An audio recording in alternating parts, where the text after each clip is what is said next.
Hey, welcome to the 191st episode of Just Shoot It, a podcast about filmmaking, screenwriting, and directing. This episode is brought to you by patrons Camry Fox, Glenn, and Jonathan Kirk. I'm Oren Kaplan. And I'm Matt Enlow. Today we've got Josh McGuire on the show. He's a manager at Underground, and he's here to talk us through all of the different stages of acquiring a manager, working with a manager, and finally taking a TV show or movie out into the marketplace and all the things that he does separate from getting into the room and pitching. Yeah, he's been at this one management company. He's one of the founders of it for 14 years now. So he's a very modest guy, but he has a ton of experience. He was an executive producer on the TV show Heathers. He produced Incarnate for Blumhouse.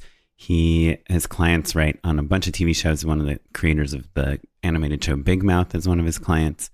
He's got like a lot of awesome things. He's doing a new TV show about Navy SEALs. And yeah, I think he's like a wealth of information. And yeah, so open, so generous. It's really been great. Yeah, it's funny. I feel like we kind of approach this interview with two types of listeners in mind.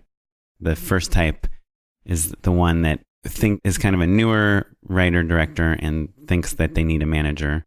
And we talk a lot about how you get a manager and when you get a manager and why you get a manager. Right. And then the other half of the interview is you have a manager now. How do you use them? Yeah. What's the relationship supposed to be like? So hopefully it's helpful for any type of listener. If you're new to the show and you haven't listened to our episode with Jacob Perlin, we'll put a link to that in the show notes. I think that's another really great primer to this conversation.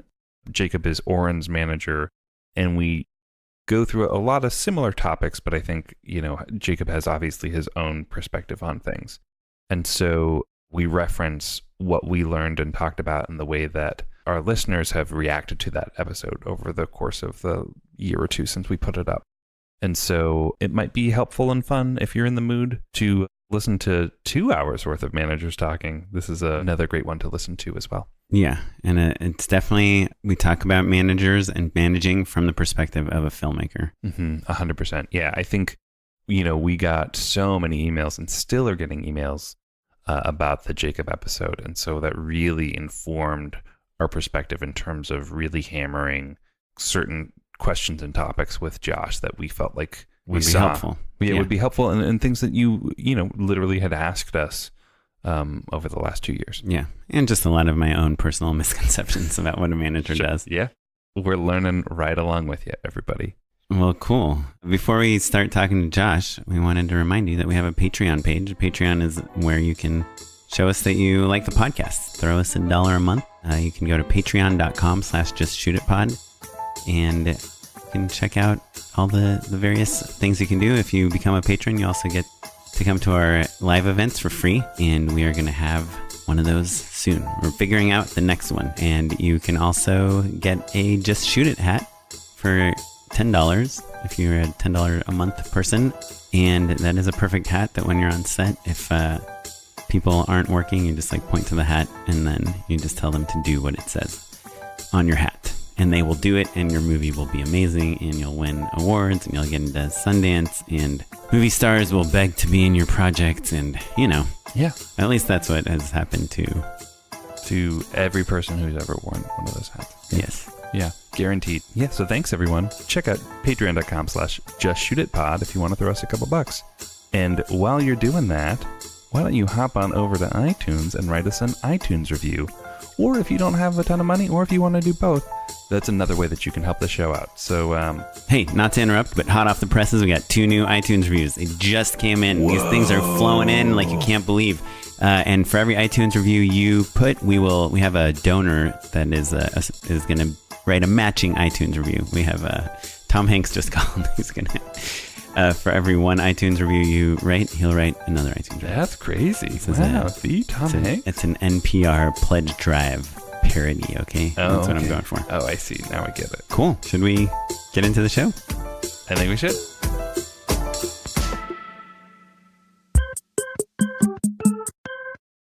Hey, we're here with Josh Turner McGuire. Hi, guys. Hey, welcome. Josh from Underground Management, is that right? Yes, just Underground, but yeah. Oh, okay. Well, but it is a management company. It is. We are a management and production company. Underground Management LLC. No, I'm teasing. Inc. I think we're an S corp. Sure, you file as an S corp, but you probably formed as an LLC. Sure. I don't know let's why go- you would let's go assume with that. Because it's the cheapest, fastest way to do stuff. It's pretty An standard. LLC? Yeah. I think that's not true. I just formed another LLC like 2 days ago. Yeah, but I formed an S corp, and it seemed about the same About as the forming an LLC. I ain't no lawyer. I have both, and I have done none of the paperwork, so I can tell you how difficult neither of those is. Perfect. Great managing, Josh. Exactly. Tell us what a management/production company does. Well, we represent writers, directors, actors. We have a strategic partnership with a music management company and another strategic partnership in the book-to-book space. And we are... Wait, what's the book-to-book space? That's when writers- the space in between two books. Exactly. Oh, It's yeah. on a bookshelf where there's like It's a blank space. what's that thing that holds a book? Yeah. A book holder? A book holder. Book to book is when someone writes a manuscript and it's being sold into the book space. Like to being publishers. published. Yeah, being published. As opposed to book to film, book to TV. So, and it's not just called the book space. I'm sure people say that all the time. I call it book to book because when I'm selling stuff, it's usually book to film or book to TV. And there's times where I'm working with a writer who's written something and then I have to bring on a book agent or take it through one of the agency's book departments to sell it into the publishing world. Okay. Oh, it's interesting. Yeah. Learning this. How nice to have a podcast where you get to learn these Yeah, things. we get to learn all these things. Yeah. But yeah, we're sort of the all hands on deck. I like to think of it as, the first line of defense, fiercest critic, strongest ally for all of our clients. If I'm doing my job correctly, I'm the first phone call and the person who's in both creatively on the business side, sort of running each of my clients' production companies. So I'm curious, actually, how many people are total on your roster and how many people would you say you kind of deal with as your own clients? Most of the people that are on my my list are just my clients. I represent about 25 people, and very few of them are people that I share with other managers. The company as a whole, I honestly have no idea how many clients we have. But about 25 per person, would you say? I think my business partner, Trevor, represents a slightly higher number. I keep my list for a manager. I keep my list relatively small because I just find I'm able to do my job better with a smaller group of people. Sure. Lean and mean. Yeah. Yeah. That's cool. So, and I know this is like kind of Hollywood 101, but do you mind giving us a quick sentence or two about the difference between a manager and an agent? Sure. I've always looked at it that an agent is the more transactional side of the business. They're out in the marketplace trying to sell projects and acquire work for their clients, and also are directly involved in negotiating the deals. Your manager is the person who's more your 365, every single day you're talking to your manager, you're on the ground in between deals. So if we take a script out, say I take a script out with myself and the agent, and we have a place that's going to step up on it, the agent and the lawyer will negotiate the deal points, and I will be there to help give my comments and talk the client through what's happening. And then once the deal's made, I'm servicing the day-to-day of what the client is doing, what's happening on the project, in a way that's a little bit more hands-on than the agents tend to be. Right. And that kind of leads into being able to produce as well, right? Correct. It's kind of like the more fun version of all of that side of work. I occasionally... You get to get your hands dirty in a different way, I guess is what I mean to say. I get to have my hands dirty, but I don't get to wear cool suits every day. Sure. Wait, but you could wear a cool suit if you wanted to. I could, but I feel like it just you stick out like a sore thumb in the management community. Right. I once was at a panel, and I was wearing a nice shirt and a tie.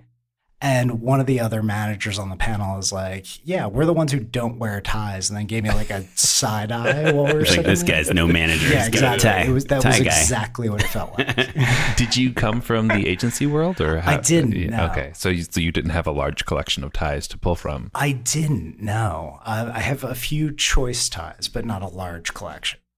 I have a friend. I think I might have told the story before. My friend, who is actually the guy that wrote that script that was told he should meet with you 10 years ago.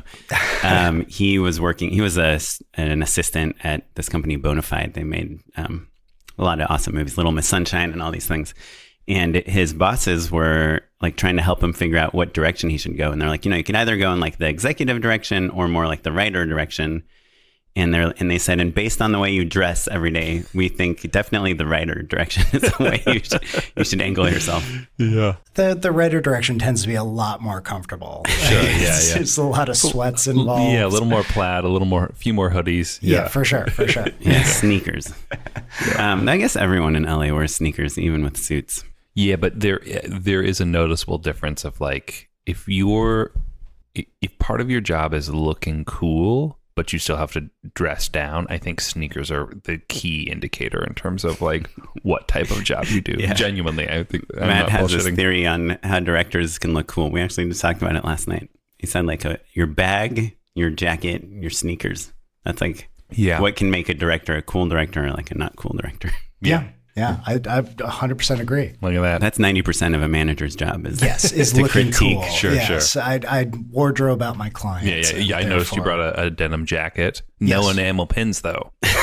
So there was one, but someone found it really offensive, so it had to. It was just a tiny swastika. Someone gave me a middle finger that was on my thing for a minute, and then I think it was actually one of my colleagues looked at me and goes, "You're just going to walk around flicking people off all day?" And I was like, it's fair. Okay. Kids come into this building. Well, so I want to go back to a couple of things you said. One was that, your clients that you serve a certain part of the job you provide a certain service to your clients, and agents provide a different service. And you said you have about 25 clients. Do they all have agents, or do you think there's like I personally only have a manager, and I only have an agent. Yeah. Do you find that like everyone needs both at a certain level?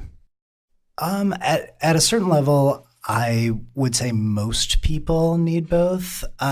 We're currently at a very odd juncture in the industry where none of my clients currently have agents. But that just has to do with the Writers Guild thing? Right. The Writers Guild. Do you represent directors too, or just writers? I do. I represent directors.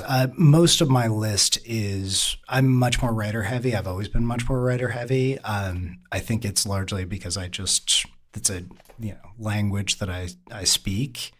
But yes, at the moment, no one has an agent, and that has been an interesting phenomena over the last 6 months. Can we talk about that a little bit more? Because I think it has created a weird environment for everyone, right? I think. And by everyone, you mean Writers Guild members.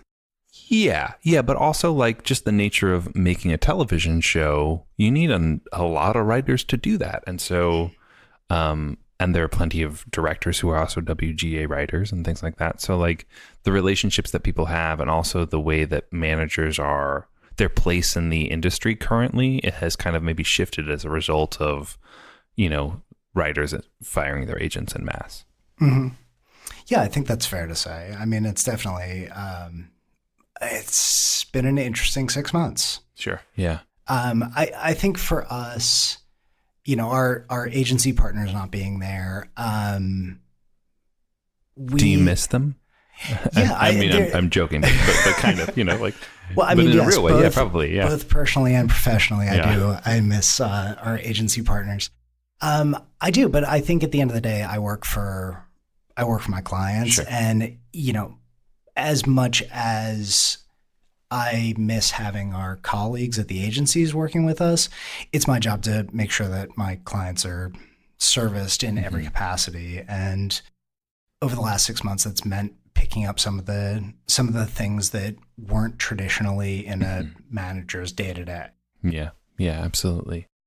And I think also like even in circumstances where maybe like I am not WGA, so I didn't end up having to fire my agents, but it still made everything there very strange. Like I think it's still a hard time to take a show out with them. Like you still need them to open some doors, and they're kind of like not really able to do that work in the way that they used to 6 months ago. It's not that they're handcuffed, but it's weird, I guess is all I'm saying. Well, yeah, it's unprecedented. And the first few months of it, we were all trying to figure out what the rules of engagement are. I think now I think a lot of managers are becoming inundated with clients coming in, because there are those things where the longer this goes on, people need to continue to do their jobs and need to be able to continue to take shows out and, be staffed on things. And, we're being asked to step in a way that I don't think we were 6 months ago. Yeah. Right. Well, I wanted to ask you about one other thing you said earlier, is that the agents are kind of there in a transactional sense, and you're there like in the day to day. You talk to your clients every day. Is that true? Like, do you really, you talk to your clients like every day? I would say I talk to all of my clients at least once a week. All 25 of them.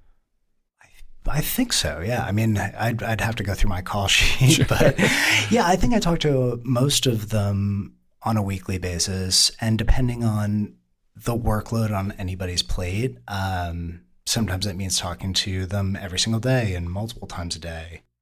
And I have a lot of clients who are staffed on TV shows, and once they go away on a show, the amount of times that we're talking drops down a little bit, because they're in a writer's room, they're busy. When it's coming up on the end of their time there and they're starting to look again, or if they're doing development at the same time as they're working on a show. But yeah, I would say I talk to most of them pretty frequently. And what do you guys talk about? Oh God. I mean, it sort of dips into multiple parts of my job. So it's, part of my job is being an amateur therapist. Part of my job is talking a client through, any deal that's coming in, where we are with, if we're out with a show, who's stepping up, who's not stepping up on it. If someone's coming in with an offer, what that means, prepping them for jobs. A lot of it is giving notes. So you read like a lot of their material and then you give notes? Is that part of the job? Yeah, tons of it. A decent part of my job is development. And then I guess I haven't heard this for a while, but when I first kind of started working in this industry and I had friends getting managers and agents and everything, I had a few friends that were dropped by their managers because they like bugged them too much. They would call every day and be like, so what's going on? Where's the work? Well, I think, not to put Josh on the spot here, but I think there's a difference between like checking in because you've got something new you want to take out, or like, giving you ammunition is different than like, bugging you for work, right? Like you can't be like, hey man, I really need work. Like what's going on every single day for a month straight. But like, you can't be like, oh, I'm really excited about this thing. I'm following up about these meetings that we just had that you set up, all of that sort of stuff. That's when you're in contact more typically, right? Yeah, I think, the spectrum of stuff that we talk about when we're on any given phone call on any given day can be all over the place. I think those situations where people are calling representatives on a daily basis going, hey, I need a job. Hey, I need a job. I don't run into that all that often, but it's largely because with each of my clients, I have a pretty lengthy discussion as to strategy and what we're doing. Right. Or not even like, hey, I need a job, but like, hey, I got like 10 ideas. Can I run them by you? Right. Yeah, I think there's a way that we always try and structure those conversations that it puts us in a position to make each of those conversations more meaningful. So if someone has 10 ideas, it's best to set a time and sit down and go through those things. Because quite frankly, on any given day, there's a zillion things going on. If someone, if I happen to be on the phone with someone and they're like, hey, I'm going to pitch you 10 ideas. If I haven't dedicated aside like an hour to spend with that person and really be thoughtful in my responses, they're not getting the best service out of me. Right. And so, I mean, obviously you've been a manager for a very long time, and I think your client list, I mean, you're just an EP on Heathers, right? Yeah. And you've done, a lot of your clients are on writing staffs and things like that. But is it true that most managers have kind of like their regularly working writers or clients, and then more of their like developmental clients, and the client like that might be more like, they had a script on the blacklist, but they don't have an income right now as a writer, and they're working on their next feature. Like, is that something that you like? Do you have developmental clients, and like, do you have different levels of clients like that? I definitely have clients in different spots in their careers. And, some of them are people who are often working, and some of them have sold a number of things. I work with a few people who, just are getting their first jobs, or have had a job and they're looking for their next thing, and we're fighting the good fight of trying to get them whatever that opportunity is, or develop the next project that we're going to take out. So yeah, I have people across the spectrum. And I think I will always have people across the spectrum. I don't think I'm ever going to age out of wanting to help a young writer whose voice I respond to find their first gig or sell their first project. I mean, that's part of the draw of being a manager. That's the thrill of the chase. Yeah. Let's talk about that a little bit more, though, because I have a hunch that a lot of our listeners at home fall into that category of being looking to break in a little bit more. What do you respond to when you're reading a new writer, and even how do they approach you in the first place? The writer approaching me? Yeah. A writer or director, I guess. I guess, yeah. I think that's a good question. A lot of the stuff comes to me, and I think if you look at my client list and, look back at the projects that these people work on, a lot of my clients know one another. And my business has sort of grown in this like weird kind of incestuous, like everybody knows everybody. You only have to go to one barbecue is what you're saying. Pretty much. Yeah. It's that, or you could interpret it as like, clearly I'm terrible at selling myself because it's only people who know each other that keep. But it's like a referral business. It's a referral referral you're saying. business. Yeah. So a lot of the stuff that I read, when it comes in and it's someone who's younger, almost all of those people are people that are being recommended to me either by other clients or executives around town, or, agents calling to be like, look, this is somebody that needs some help and they're not quite in the place where they need an agent, but like, if this is something you respond to, you should try and bring them along. So almost all of it comes from referrals. Gotcha.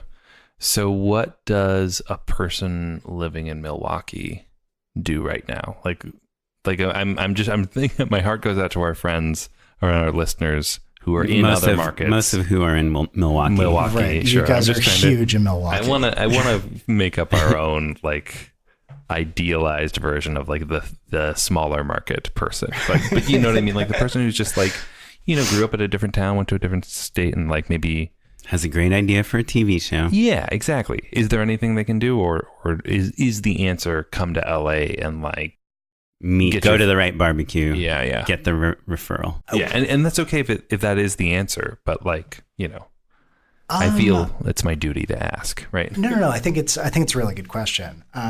Yes, I think there's the Robert Evans, like, go to the right barbecue, like be jumping out of the pool and somebody will put you in the pictures. But I'm actually going to steal a line from one of your previous guests, Kevin Herrera, who answered this at one point. It's not, a writer, director, actor's job to get a representative. It's their job to make something great that then attracts a representative. Are you saying that they should just shoot it? Yes, they should absolutely just shoot it. I can't help myself. It was well done. I particularly like the eyebrow raise before you deliver the line. Yeah, no, that's just Matt's eyebrow. He has very high eyebrows. That's like what we always tell people is like, if you are like desperately hunting for representation, you probably do not need representation at this point. Yeah. I think you guys, I looked over your resumes and you go make the thing, right? Or you go write the script, or you create a podcast that attracts an audience that people start paying attention to. It's a creator's job to make great stuff, and it's my job to find those people and help them to take the next step, or sell their first project, or Well, then let me ask maybe another way of asking it then. Where do you find those people besides referrals? Are you scouting things or like a screenwriting competition, or like this person just won an award at South by or something? Yeah, I think all those things are true. I think stuff that comes up in competition, like I have a meeting tomorrow with some of the people from Imagine Impact, and cool. And I've met with people out of film festivals. Another thing that happens from time to time is someone who works at our office or works with one of my clients, or is friends with one of my clients, will be like, hey, I just read this thing that you have to check out, or like, let me send you this short, or whatever. What I've found is that great material tends to be eminently shareable, and people want to, if they read something cool, they want to share it with their friends. I mean, the same way we all talk about, like, Matt talks about Hollywood viral. This term, which is like, it doesn't mean it has 50 million views, but it means that people in Hollywood are sharing 50 it. Saw. Right. Yeah. That's a nice way of putting that. So you're a partner at Underground. Yes. So I'm assuming you have some kind of, you and the other partners are the old guard there, but there's some younger, newer managers. Would those managers take younger, newer, more developmental writers? Yeah, I mean, I think I like to think that I still take those people on if it's something that blows my hair back. He's still cool, man. I'm still cool. No, you're flipping people off. I'm on TikTok. No, but I guess there's this idea amongst, like, I think on our side of the equation, that like, hey, I want like a new young manager that's super hungry, that like hasn't sold anything, that I can be the person they're spending like 3 hours of their day with, instead of got off a desk and needs to build out a roster or something. Like that's that's like in our mind. I don't even know if it's true, but in our mind, there's like this. There's the new agent, the new manager, the new person that has like 20 empty slots, and I'm going to fill one of those, as opposed to your roster where it's like, it's pretty hard to be number 26 on your list of 25 people, No, that's fair. And I think there's something also, and I remember this from being a baby manager, is like, I had something to prove. Like, I wanted to be able to bring in that thing where it's like, this is the new hot voice. Like, this is a blacklist script. This, this. You're in more of a discovery mode, kind of. Yeah. And I think with our colleagues at the company, the people that I work with, it's definitely something that's we're a very entrepreneurial company, and it's highly encouraged for people to be bringing stuff in. I have a young woman in my office, Brianna, who's coming along, and I'm helping her to start scouting for talent. She's sitting in meetings with me. She's, in on the notes process. So, for me, it's important that the next generation of people that's coming up, we're fostering their ability to go out and find clients as well. And do you guys hip pocket people? Is that a thing that managers do? I don't. Only because I feel like for me, I have to maintain a rule of it's either a hell yes or it's a no.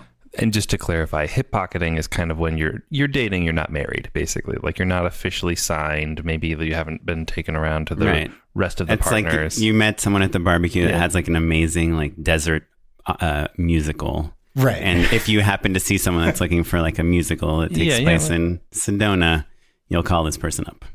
Yeah, I don't hip-pocket only because, you know, I do keep a hard and fast rule of like, if it's not a hell yes, it's a no.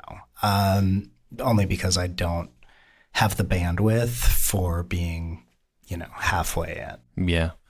I like that also because having been hip-pocketed a couple times, like there's less accountability. Do you know what I mean? It can be like a little frustrating of and you do feel like you're kind of bugging a person.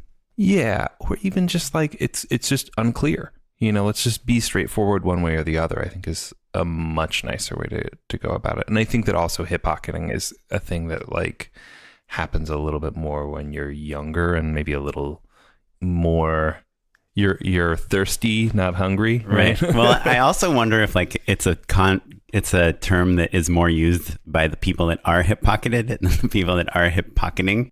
You know what I mean? I did first hear it from a manager. I was like, I don't know what you're even talking about. Right, but haven't you met a lot of people who are like, yeah, I'm kind of hip-pocketed at Anonymous. I'm hip-pocketed at UTA. I'm hip-pocketed at CAA. And you're like, so you know an agent at CAA that if you got a job, you could call them. Right. Exactly. But they're not doing anything for you, right? That's kind of exactly what it is, right? Yeah, and I like, look, I'm sure that there's a version of that works. I'm sure there's a version that, you know, helps get people. That's a diplomatic way to say it. I'm being diplomatic about it. It's not my steez, but again, largely because I only have so much bandwidth, and if I'm going to do a thing, I'm going to, you know, do it. I actually have a manager specific question that I personally think I know the answer to. But it's probably the wrong answer. Well, so I kind of came up believing that managers have a very, very strict no poaching policy, and that if you wanted to engage in a conversation with a different manager, you basically needed to leave your manager before engaging in any other conversation. That basically you're kind of off limits until you're free and clear. Would you say that's true or no? Largely, yes. In the management community, there is a culture of not poaching. And, you know, not everybody adheres to it 100% of the time. But I think as a community, we do try to be very, very careful about not poaching someone else's clients. And it's largely because you know, there's a real feeling in the community of like, I need to be able to call XYZ manager at all these different places and help to put together a project, or, you know, if our clients are working together, we need to have you have to be able to work. Yeah, gotcha. You can't burn bridges. That makes sense. Yeah. And I think it's just kind of an acknowledged. I mean, I think it goes to a larger thing that we've been kind of. It goes to the hip-pocketing thing as well. Like for me personally, I take the management relationship incredibly seriously. And as such, I wouldn't do that to another manager. And I've been caught in situations where I meet with someone not knowing that they've had a manager. And I have always sort of said like, look, you know, one, I need to call your manager and apologize for taking this meeting.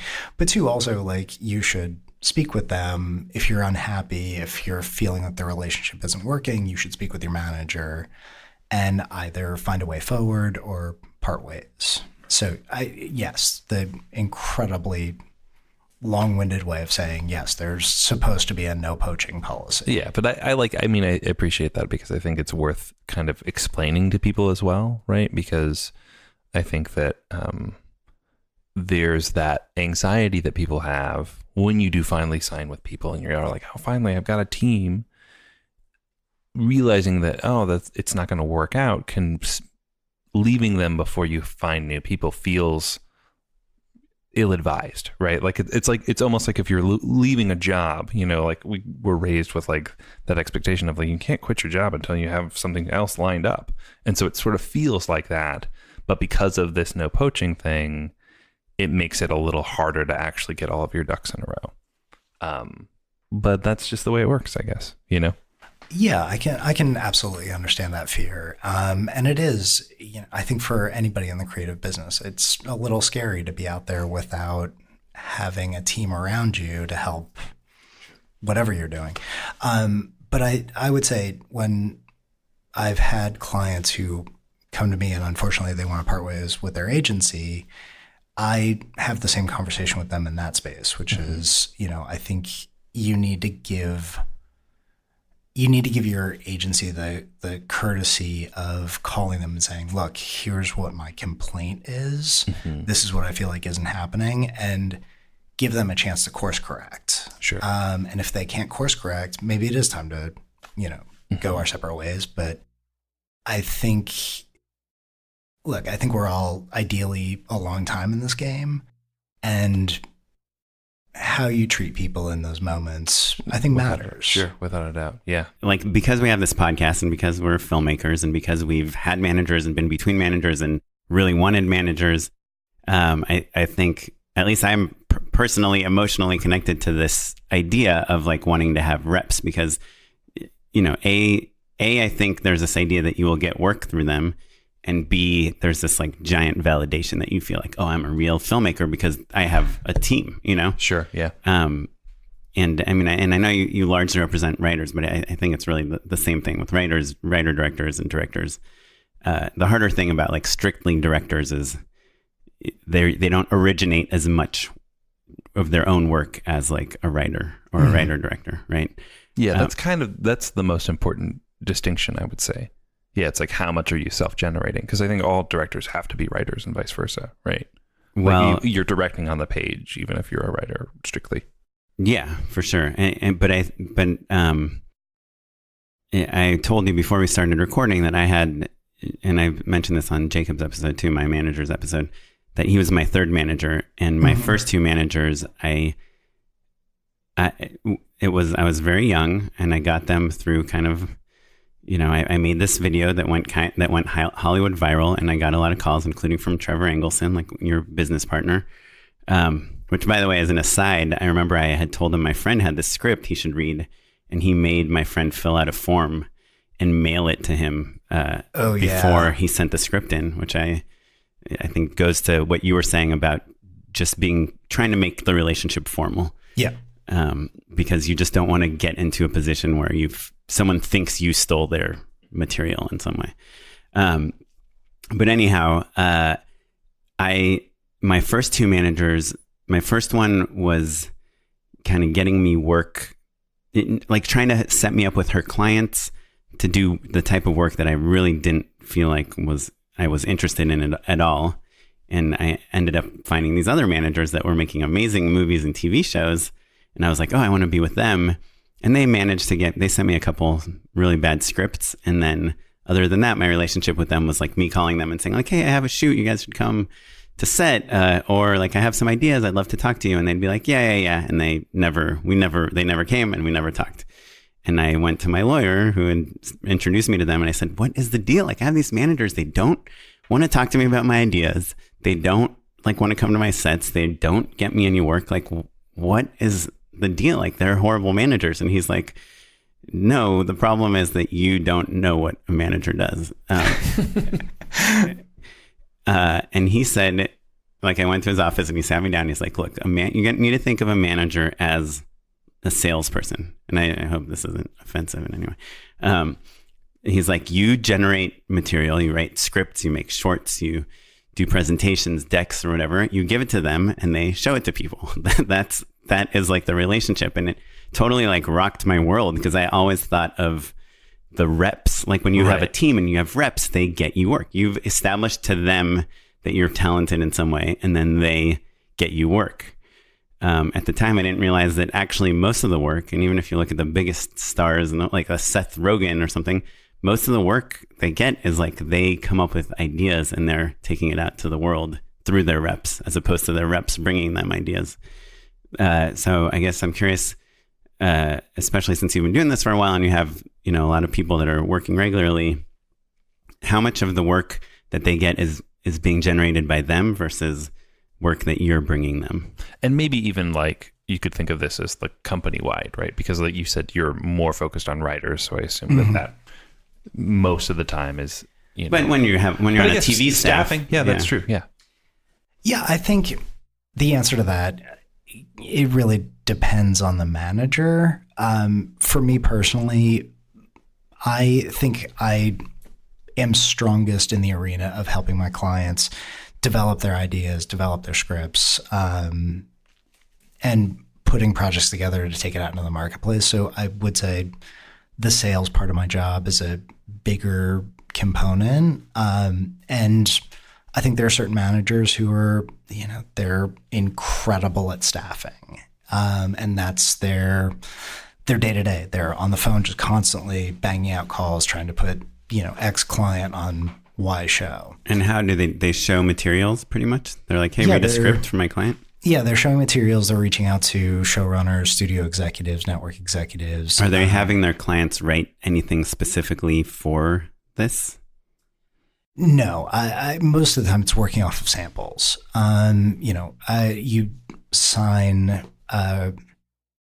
You sign a director off of a short film, and you want to put them into a movie that's an open directing assignment. You're reaching out to everybody that's involved with it, saying, I have this, this young director. He's done this awesome thing. You got to check it out. You got to meet with him. And you send out that short. And then you're prepping the client to meet with these people with an eye toward getting them a job. I think I spend more of my time on the sales part of the spectrum, where I'm helping clients build out whatever they're developing and then take it out to, at this point, most of my business is TV. So take it out to the TV market. Cool. So, does that answer the question at all? Yeah, no, it does. And I guess like what I'm getting at here, again, just to remind people that like that getting the rep isn't going to get you work. It's going to get you access to show your work to other people. Right. It is the number one way you should think of it, and then you'll never be disappointed about how little work you're getting. Right. Yeah. No. I think there's a piece of that that's incredibly accurate. Is like you're looking to a rep to take the thing that you've created that is this, special short or this script or whatever it is, and get it into the right hands in the right rooms in front of the right people, that it can go from whatever it is, script or short or, manuscript into possibly a TV show, possibly a movie. Right. Possibly book to job, possibly a book to book, possibly book to book. You beat me to it. Right? Well, so for my final kind of question that I want to ask you, the big open-ended one is like, what gets you excited? Like if you met a writer that wrote a short film and a pilot of a show that is hard to sell, like what material gets you excited and makes you think like, oh, I can sell this. Like I can't wait to send this out to people. Oh, wow. I mean, and it can be like, a term we hear on the podcast all the time is like something that's undeniable, so don't say that, please. right. Not undeniable, but like, is there something, and you can frame your answer in terms of like trends that you're seeing or what's exciting you right now or genres or what's like, how do you get Josh McGuire excited about material? I won't say undeniable. It just creates something that's insanely great. What do you think is insanely great? I don't know. I was just trying to come up with something that's as obnoxious as undeniable. It's undeniably. It's undeniably insanely great. Yeah. When our listeners send me their short films or reels, I usually just write back like, "This is not undeniable. Please try again." Hard pass on the undeniability. I think what I'm usually looking for is just that like excitement about reading a script or watching a short or seeing something. And I think the reason people use these like sort of generic things like insanely great or undeniable is because there's no like, you can't really put it's an a X factor descriptor on it. Right. Yeah. Yeah. It's like you just read something that you're like, there's a voice here. There's something really cool here. And maybe it's this script or maybe it's just this writer's voice, but there's something about this that I am compelled to, you know, take this out of the stack of 9 things that are in front of me and look further into it. And how important is it to grab you in the first couple pages? I mean, I'm a bad case study because I tend to read things all the way through. That is a bad case study. It's a bad case study. No, but And very generous. That's good. That's I great. know Yeah. I know what you're asking though. And Yeah, yes, it's important to do it. Like I will give that note to people of, you know, if there's something in the first few pages that is not attention grabbing or this doesn't separate it from the pack. or confusing or cliche, right? Right. Or any of those things. I mean, it's, you know, I think it goes back to the like executives, agents, managers, lawyers, everybody in this business has a tremendous workload. And when they're looking at a stack of 9 or 10 things that they have to read or, you know, 9 or 10 links that they have to watch, that can be daunting. And so you do want to you want to solve for how do I get people past the first few minutes of this or past the first 10 pages of this. Now, is it true that if you use a swear word in the title and print your script on a colored paper, that you will be more likely to be read? Well, who is printing scripts? Yes, I think it needs to be a multicolored page with all of the swear words on it, and you will definitely... like Legally Blonde was originally... That's true. Fuck Legally Blonde. And it was printed on pink paper. Everyone knows that. Right. I did once change a spec title from Seed to My Son is the Fucking Antichrist.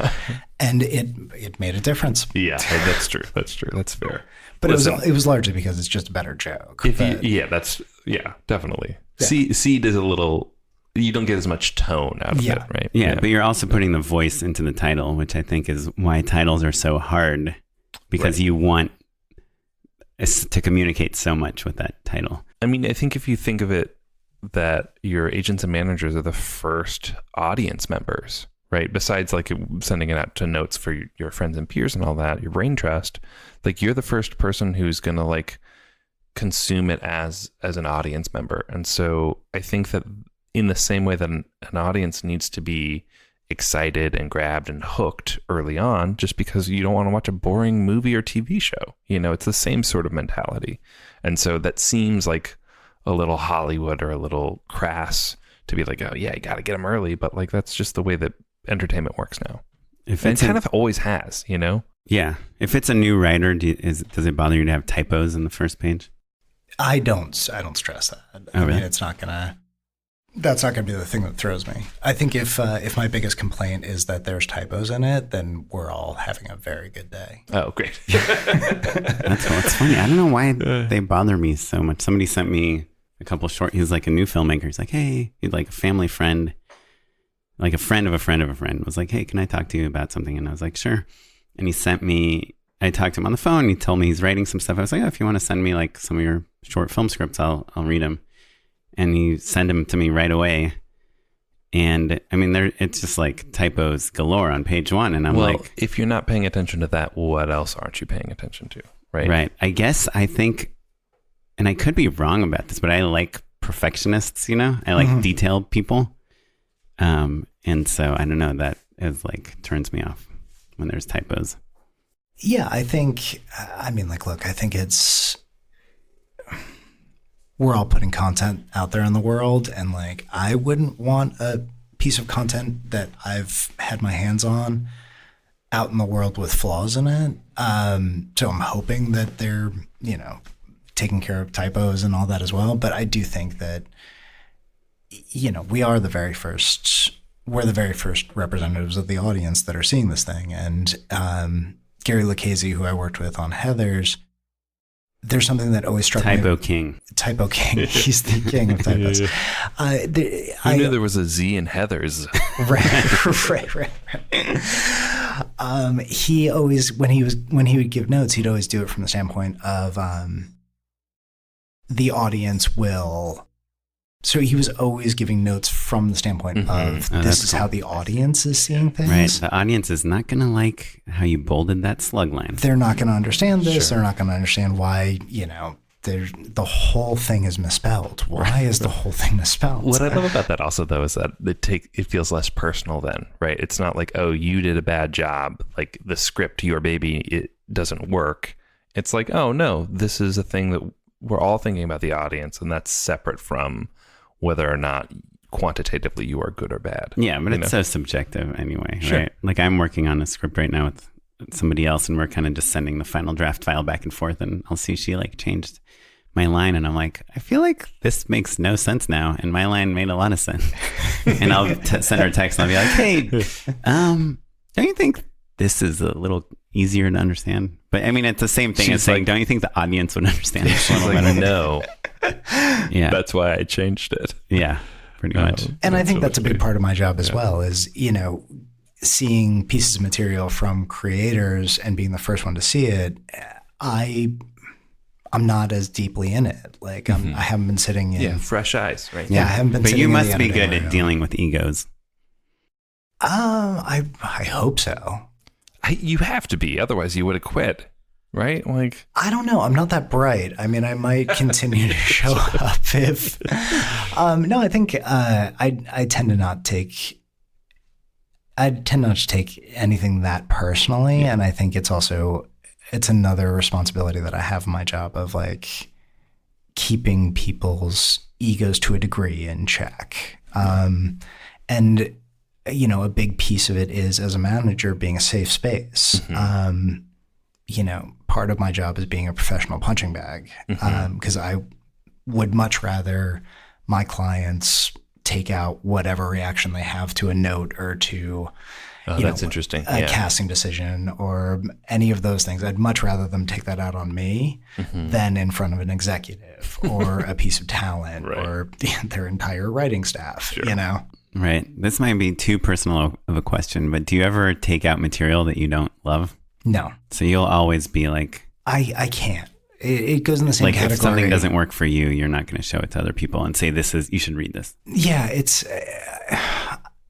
I think sort of the same way that everyone wants a rep, like I get reads on things because over the years, people have come to respect what I'm sending out. And I think to a degree, there's a little bit of, I also have a responsibility to the marketplace of not taking something out that I don't feel like is ready for the marketplace but you don't think that's subjective in any way? Like if you're like your clients do a lot of like kind of adult comedy stuff. Right. Like if one of your clients was writing a kids show or like a kind of B movie horror thriller or something. Yeah. How do you reconcile if a client is really passionate about making something that you're not as excited about? I'm never afraid to say, I don't know. And with a lot of those things, like if someone came to me with a kids show, my immediate answer would be, I don't know. I just don't work in that marketplace often enough. I don't know what's working and what isn't. And if I say I don't know, it's not the end of the road. It just means I have homework to do, and it means I need to go out and talk to some buyers. I need to talk to, some friends that I have out there in the world, or a number of different studios to find out the answers. I won't shoot something down just because I don't happen to know the answer to it, but it definitely, if it's something that I really feel strongly is not something that I would want to put out in the marketplace, I won't take it out.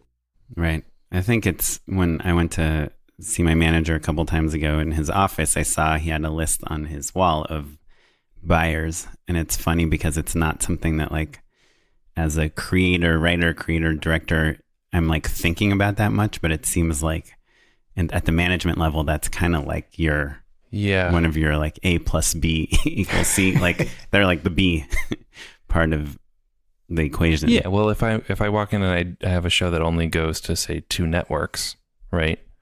That's a different conversation than if it works at 6, you know? Yeah, and I think, again, it's not, if something only works for 2 networks, it's not necessarily a no for me. Sure. It's just, we have to be more careful about how we put it together. And if someone comes in and pitches me an idea that's nothing more than a log line that only works on 1 or 2 networks or one network, a lot of times I'll encourage them to go in another direction because, you know, it's a very competitive marketplace. You want to put as many sharks in the water as is humanly possible. And if there's only one shot with something, your odds just become so long. Sure. Yeah. And you think it's as competitive today with like what seems to us like 10 times more buyers than there were like 5 years ago, like with all the streaming services, all the places that are coming together and separating, it still seems hard to sell a show. Yes. Yeah. It's an incredibly competitive marketplace. I think especially as soon as you get like specific about an idea and you look at who you could possibly imagine would buy the show, it's still not that many places. Look, it's more than 3 networks, of course. Right. But like the odds that you have a great idea that works for like 4 places, maybe excluding like Hulu and Netflix that are a little more agnostic, like it's pretty rare, right? Right. But I guess now I think of like, so you think Netflix had all these Disney movies and shows on it that now are not going to be there, and all these Fox, like, and all these kids things that, you know, Viacom is doing something like all of a sudden, at least in my mind, Netflix needs a bunch of kids shows. You know, it seems like it would be easier to sell them a kids show now than when they had access to all these other Sure, but that's shows. still one network we're talking about, though. You know? Well, I think it's important for everyone to remember, and I remind clients of this pretty regularly, is like, go to Netflix on a Wednesday at 3 p.m. I only go to Netflix on Saturdays. Well, Saturdays too, but Just kidding. there, you know, you'll see 30 people in the lobby, and Oh, The Office you're talking about. Yeah, not on my sorry, TV. not the thing. The actual like Netflix Office on Sunset. There's nothing worse than being a writer and you're waiting for your meeting and then you look around and you see the other versions of you. Yeah. You know, there's Right. like, Warby Parker. dude, So it is so demoralizing. And then you see the other members of their team and like, you know, there's the guy in the suit and it's just like, Yeah, that's why you brutal. gotta wear a cool backpack and cool shoes and a cool jacket. Yeah, recently I remember just thinking I saw a guy and I was kind of not sizing him up, but you know, having that moment, and then he picked up a keyboard and I just thought, I'm glad I'm not him. I don't have to like lug around a fucking musical instrument. Oh, like he was gonna play a song He in was his gonna, pitch. like pitch some musical something or other to somebody in that building. I was at the Oh. lobby there to pitch, and I was like fixing my hair in the mirror, and then I realized it was just like a guy that looked exactly like me. We were even pitching the same time travel show. So what's can you sell a TV show just off a script and a pitch nowadays, or do you need more than that? I think you can. It drastically increases your chances of success if you have more than that, if you do have a package built around it. Which is like a showrunner or an actor. A package being, you know, having multiple elements involved in it, whether it's an actor or a director, a big producer, a showrunner, any of those things. It does make it exponentially easier to sell a show, having those pieces in place. And I can tell you that the first or second question I'm going to get after, you know, what's the show, who's the writer, what's the thing, is who's going to be the showrunner. Because there's not a lot of people who have that skill set. Mm-hmm. And they don't love the answer, anyone you want. Right. Anyone you want that's available and doesn't have their own show right now. TV show on the low end, $20 million investment, and there's not a lot of people that they feel confident in putting, you know, here's $20 million, go deliver us 10 episodes of something. And when you say on the low end, you mean like cable, like a true TV show? I think True's budgets start somewhere it's like $700, $750 an episode. But yeah, I mean, anywhere between True and the streamers do low end shows in that price point. You know, there's a lot of places where your first year budget is going to look somewhere in that neighborhood. Right. So let's just kind of in the process of all of these conversations or this stepping through things, let's pretend, you've found a client and they've cleaned up their screenplay so that it doesn't have any typos and you guys both love it. And now it's got a bunch of swear words in the title. It's got a pink cover sheet. Very colorful cover page. It is ready though. Match made in heaven. And it's time to start taking it out. Walk us through those steps. What do you do? So, sorry, you're asking if I'm saying basically that we in the life cycle of signing someone and developing a project together. Like a TV show or a feature? Yeah, let's do a TV show. But you said that's the majority of your business. It is now. Yeah. So what does a manager specifically do in that sort of process? Well, for any project, one thing that I think I do and the people at my company we tend to do before we take anything out is we are going to those end users, be it Netflix or FX or the buyers, any one of the buyers, and saying, I have this thing that I'm putting together. It's from, this writer. For me, it's important to always go out and ask the question of, is there anything that I can be doing to make this an easier thing for you to say yes to? Is there anything that you guys have that's competitive that would make it impossible for you to step up on this? Finding out all those things, because a lot of times what they're going to tell you is no, it's all execution dependent. Just bring the thing in, and if we like it, we'll do it. But bring the thing in, meaning bring in the pitch? Bring in the pitch, bring in the script, whatever it is. Yeah, we'll say no after you've pitched your heart out. We'll say no after we've given you a free bottle of water. Yeah. And just as a quick aside or detour, a pitch is mainly somebody talking in a room to you. There isn't a lot of additional materials aside from describing the show. It can be anything from someone just talking for 15, 20 minutes to someone talking with visuals that go along with it. Sometimes it's hard copy visuals of we've done these pitch boards in the past.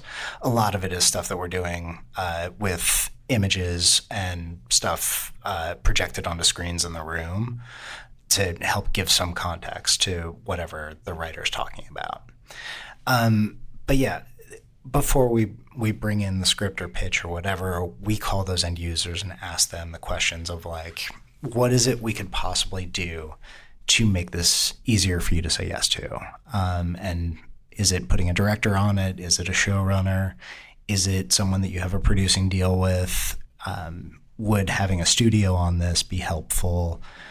All of those things. And say 9 out of 10 of them say it's just execution dependent. Just bring us the project and we'll say yes or no. Every single time we do this, we get one piece of information that I would not have previously counted on or thought of that can be the difference maker. We sold a feature thing a few years back to Fox, and it came off of Fox telling us that they had a deal with a director that they needed to buy stuff for. And then if we brought it in through them, it would make a big difference. Mm-hmm. And we ended up selling it in a huge bidding war. That's awesome. Wow. Congrats. Yeah. Well, cool. Well, so my final show to end our interview with, unless Matt has something else. No, I'm good. Is you're a new writer. You just moved to LA. Maybe you made some shorts. Maybe you even wrote a indie feature that was made. You're here. What would Josh McGuire advise you to do? You have your nephew's best friend just moved to LA. She's, finished film school. She wrote some shorts. She calls you and says, "What should I do now?"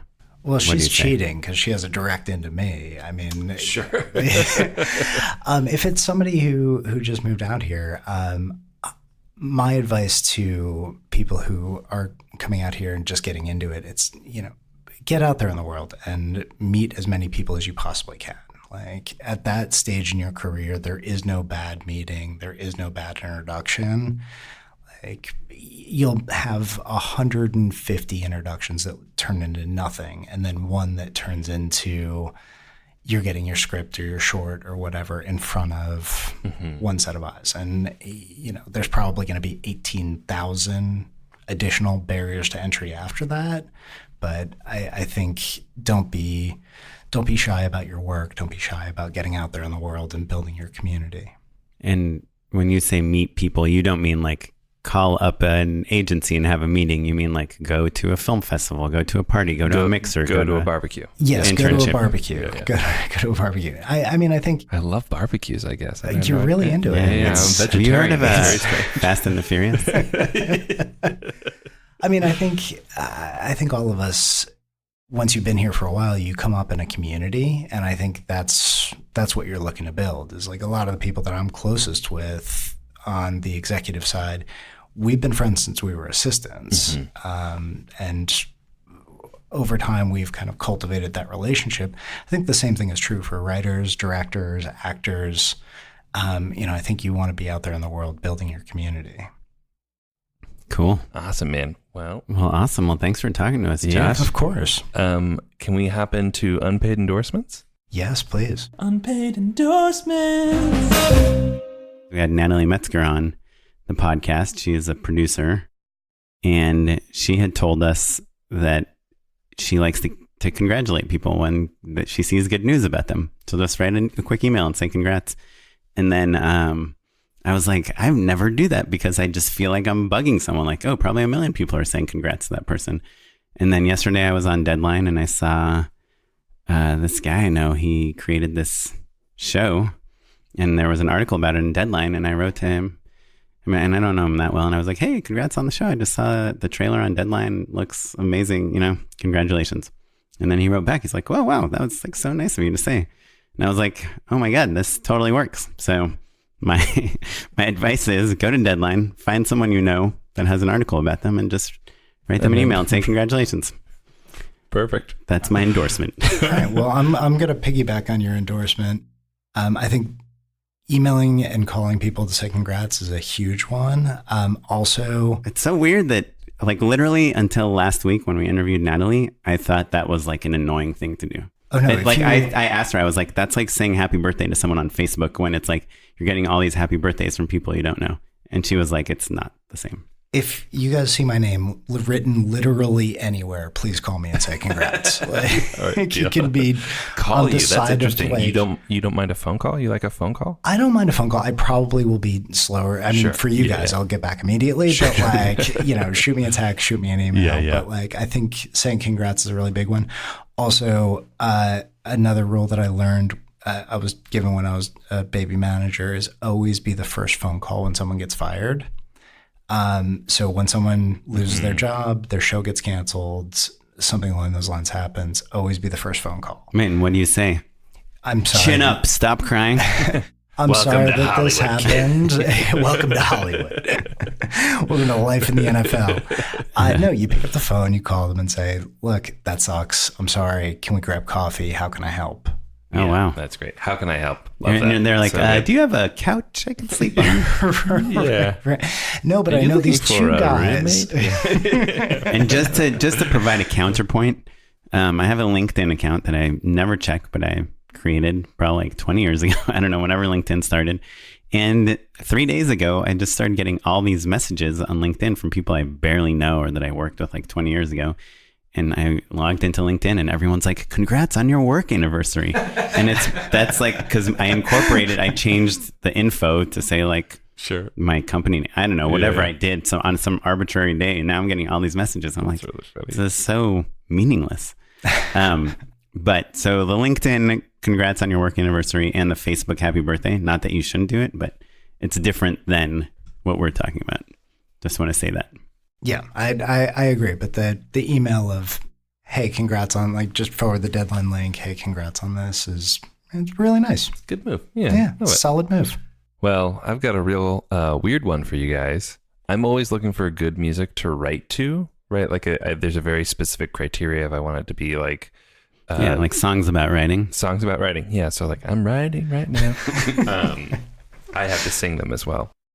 No, I like stuff that's like orchestral, but Right. like Not no poppy, lyrics, no right? lyrics. Ideally, something that like isn't going to be too slow, but that has some real movement to it as well. Because That's what Spotify, like they have their like focus, study, Sure. like those playlists. I feel like those playlists actually miss the mark for me, but film scores tend to be really great because they naturally have a lot of different emotions and movement to them anyway. And I've been into the Shin Godzilla, basically any Godzilla movie music is like especially interesting to write to. It's like it's not going to work for like your love poems or like a heart-wrenching scene, but those scores are all kind of legendary. They're so weird. They put you in a really weird space, and like they're not super distracting. Like you can really kind of end up in like a flow, like trance-like state with them. And so Shin Godzilla, which is a relatively new one and has more modern instrumentation, but like the original Godzilla soundtrack is a masterpiece as well. Cool. Yeah. And how do we listen to these? On Spotify. Okay. Cool. Yeah. Weird, Well, I know, guys. Sorry. Yeah. No, you But ruined the show. man. Try it out, everybody. No, it Let sounds me know. awesome. Yeah. No, I do drive around listening to film score in my car, so Okay. that'll be. I'll add Oh, it to that's the. cool. Yeah. Yeah, it's a great way to get around town because you're just like it. Yeah. Something about it just makes being in traffic like slightly less obnoxious. Well, and you have a moment with your thoughts as well. Like I think I don't like that. Our time is filled with like I'm like listening to brushing my podcasts. teeth and reading like New York Times. Yeah, exactly. But like when you need to be creative, sometimes you have to flush all that stuff out. Mhm. Like I try to do the dishes in the middle of the day now, so that I just am thinking about like a story beat while I'm doing something productive, but not writing and like not on my phone. Right. I I remember. need a dishwasher. Yeah. I remember years ago hearing like that Justin Timberlake was listening to all this like rap and hip hop while he was driving, and he kept getting speeding tickets. And so he changed what he listened to like classical, like kind of slower classical music, and he was driving much safer. Well, apologies for all of the speeding tickets when you listen to the Godzilla score on the drive home. I'm sending them all to you. Well, Josh, if people want to find out more about you or Underground, do you tweet? Is there like a website people should check out? I don't know. Where do they send their scripts? I'm terrible at being on social media, but I don't know, keep an eye on Deadline is basically the only place that you're going to see it. Cool. You have a page on IMDb Pro. I Check do that have out. a page on Nice IMDb page. Pro.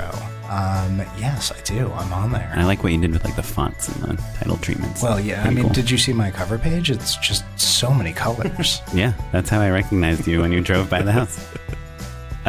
Well, cool. Well, if you want to find out more about what we talked about or send us a note, we are justshootitpod@gmail.com. If you want to find out more about anything we talk about, we're on all social media at justshootitpod. I'm on Instagram at okaplan. And I'm at Mr. Maddenlow. This episode was edited by Jonathan Luna. Our webmaster is Ewan Williams, and the music you're listening to right now is by the artist Jazar and was provided by the Free Music Archive. Rate us on iTunes, and we'll catch you next time. Thanks, everyone. Bye. Bye. Thanks, guys.